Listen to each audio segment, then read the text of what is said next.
Please welcome Head of Community and Parity, Jeanne Jones, and VP Marketing Technology, MGM Resorts International, Prakash Ranjan, for a discussion with Skift Creative Strategy Director, Matt Heidkamp.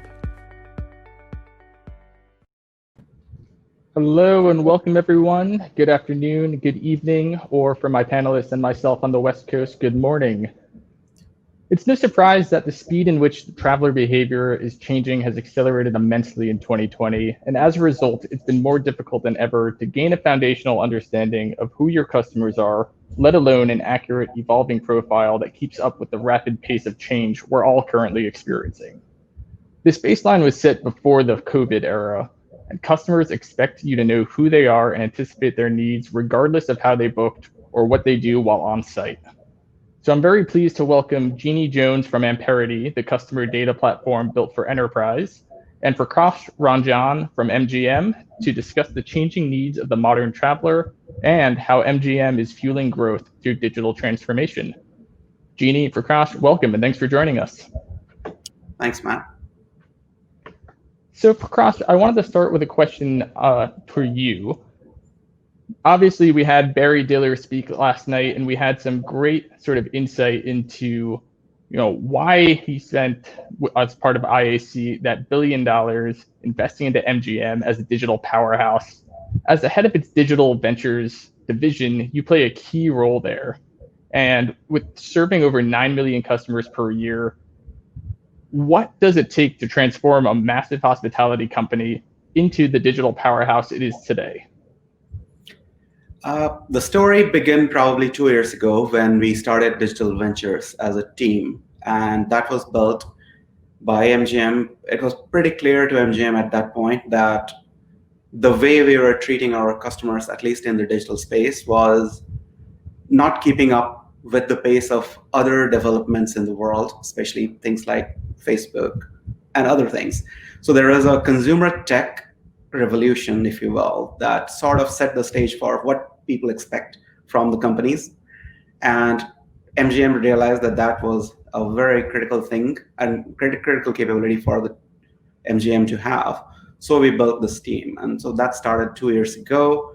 We have looked at a customer experience focused things for a while. But yes, I take the IAC announcement and Mr. Diller's talk around how they look at our future as a massive endorsement of the hard work that my team has been doing and our teams have been doing at MGM. So I think that is an amazing story.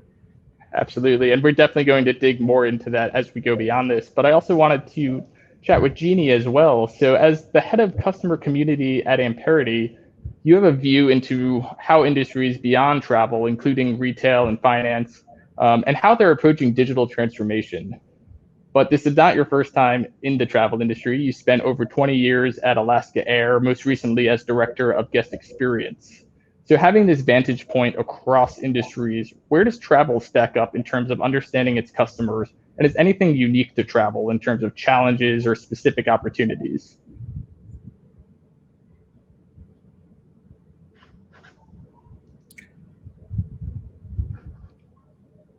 We might have you on mute there, Jeanne. Can you hear me now? Yeah. Yes, we got you. We're virtual now. It's 2020. Anything goes. I was told not to touch my mic. So we're lucky to have customers across industries, and travel does have some unique opportunities and challenges. So travel companies are really lucky in that they have rich first-party data and lots of it. Some industries like retail have to deal with sparse or anonymous data that the travel industry doesn't. However, what we've noticed when we work with our travel customers is that they really struggle to get all of that data combined and together and accessible into a complete view. So they often only have a partial view, like maybe the loyalty program or some transactions like a trip level and not like the full history. And then building on the importance of having that complete and accurate view, this is more challenging for travel companies than like say a financial services or retailer, because there aren't necessarily like product SKUs. So you might have a city pair for an airline or a property for a hotel chain, but putting that into a product SKU is very, very challenging.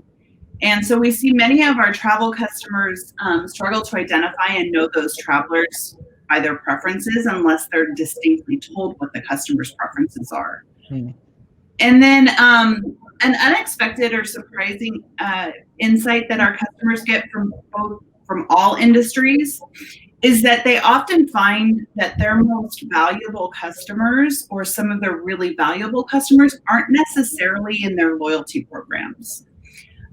So a lot of the times, because of the way that our technology works, we're able to help you identify all customers regardless of if they're in a loyalty program.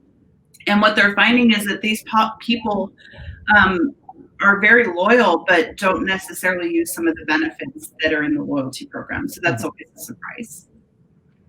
So I want to talk a bit about the changing face of Las Vegas. And obviously, it's been known for gaming. It's what everyone knows Las Vegas as. But really, in the past years, even leading up to 2020, we've seen a real diversification of experiences. And as a result, has attracted visitors who want to do more than just come to gamble. So Prakash, as customer profiles are changing, what sort of challenges did that pose when attempting to get a more accurate view of the customer? It has been challenging, and it has been challenging, especially in our world, because we also operate as a gaming powerhouse, which has its own challenge around data sharing, privacy, and challenges around that. So if you look at all of these things combined and the multitude of different businesses that operate under MGM brand, it has been fairly hard for us to have a very good profile on the customer. And that's where we got help from Amperity that allows us to attach all of the customer behaviors into one profile. But that's one side of the equation, just knowing the customers. But you are 100% right, and especially around the changing face of Vegas. There has been a steady change in the way newer customers have looked at Vegas as different experiences. So it's more around experiences, less about just gaming. And while, don't get me wrong, gaming will always be the underpinning and core of what we do. And it has been growing. It's not like it's been declining, but there are other things that have been growing on top. So that's the other part of this. So 100%.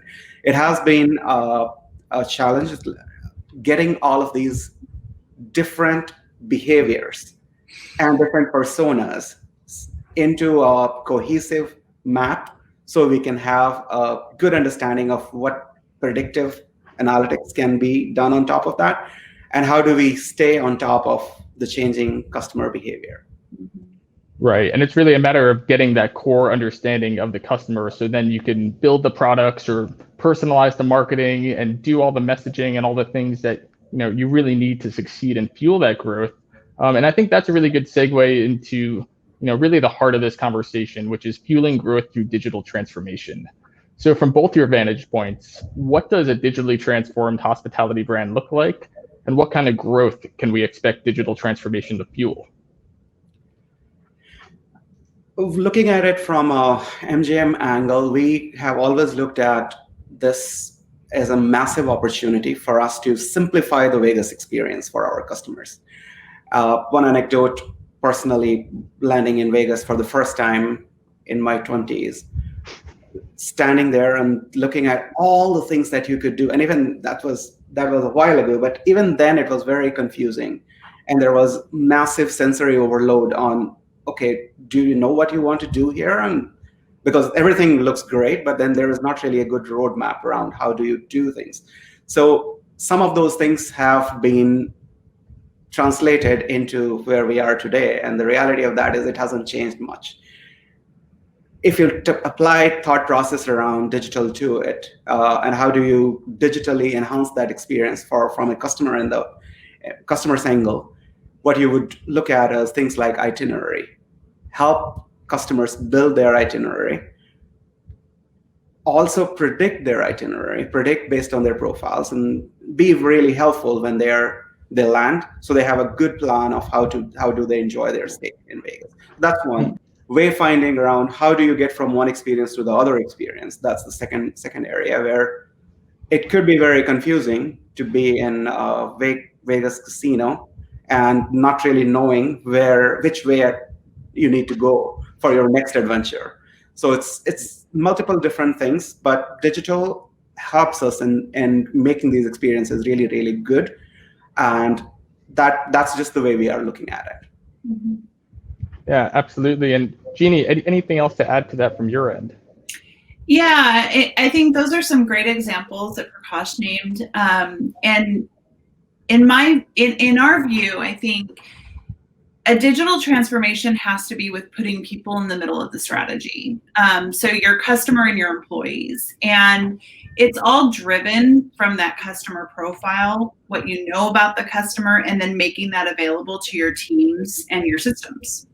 So what we're seeing with all of our customers is you have to have that accurate, accessible, and combined view of your customer 360 for the enterprise.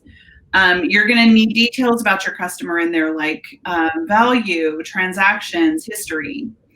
And then you're going to need to use that data to gain insights and make a plan. I think a lot of the dialogue I've heard is like, we can't plan. We don't know what the future is, but I would say your data can help you plan for short-term and long-term. And from those insights, you can actually create actions for your marketing, for your customer experience, even for product development and business strategy. We've seen some of our customers that are actually, deciding which hotel properties they should open first based on the data, or, what products that are used and they should double down on. Mm-hmm. And so I want to put a little bit of this thinking into some practical terms and look at some of the tactics and actions both your brands are taking respectively. So let's start with Prakash. MGM has begun a digital transformation overhaul in 2019. Barry Diller, as part of IAC, talked yesterday around investing a $1 billion stake in MGM last month.